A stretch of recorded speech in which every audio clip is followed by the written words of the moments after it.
కలియుగమున నున్న కాపు కులాలకు వేమన ధనకీర్తి విక్రయించే నున్న ధర్మమెల్ల నురువిలో నరులకు కోరిపెట్టే పరమగోరివేమ.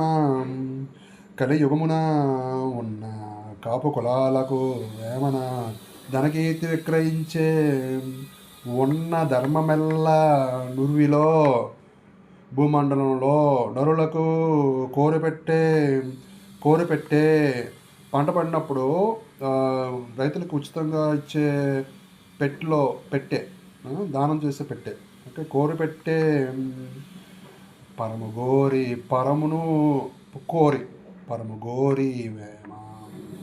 కలియుగమున నున్న కాపు కులాలకు వేమను దినకీర్తి విక్రయించే నున్న ధర్మమెల్ల నురువిలో నరులకు కోరిపెట్టే పరమగోరి వేమ.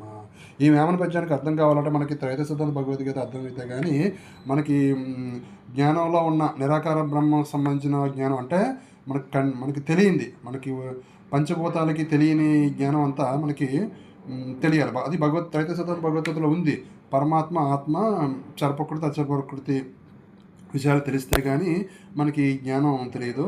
భగవద్గీతలో చాలాసార్లు పరమాత్మకి ఆత్మకి జీవాత్మ కూడా ఆత్మ ఆత్మ ఆత్మ అని చెప్పడం జరిగింది. స్వామివారు ప్రత్యేకంగా ఏ శ్లోకము ఏ ఆత్మకు సంబంధించో వివరించి చెప్పడం జరిగింది. మిగతా భగవద్గీతలో ఆ విధానం లేదు. మిగతా భాష్యం రాసే వేరే భగవద్గీతల్లో కూడా ఎక్స్ప్లెనేషన్ చేయలేకపోయారు అన్నమాట అని అర్థమైంది. అదేవిధంగా భగవద్గీతలో మనకి ఇండైరెక్ట్గా చెప్పారు దేవుని ముద్ర గురించి, కానీ స్వామివారు ప్రత్యేకంగా ఆ దేవుని ముద్ర ఎలా ఉంది శరీరంలో ఉన్న విషయం కూడా చెప్పారు. గుణచక్రం చాలామంది తెలియదు. గుణచక్రం అంటే తలలో ఉంటుందని, గుణములు కూడా తలలో ఉంటాయని, సాత్విక తామస గుణాలు నుదుటి భాగంలో ఉంటాయని కూడా స్వామివారు చెప్పడం జరిగింది. ఇక్కడ జీవుడు అనేవాడు కూడా ఈ శరీరంతో ఉండడు, కేవలం ఈ గుణచక్రంలో మాత్రం ఉంటాడు, గుణాలు అనుభవిస్తాడని చెప్పడం జరిగింది. ఆ విషయం మనకు త్రైత సిద్ధాంత భగవద్గీతలో మాత్రమే తెలుస్తుంది. ఓకే, ఆ విషయం మేము గ్రహించుకున్నాం. ఓకే, అదేవిధంగా ఇప్పుడు సాకారం ఆరాధన నిరాకార ఆరాధన కూడా స్వామివారు చెప్పడం జరిగింది.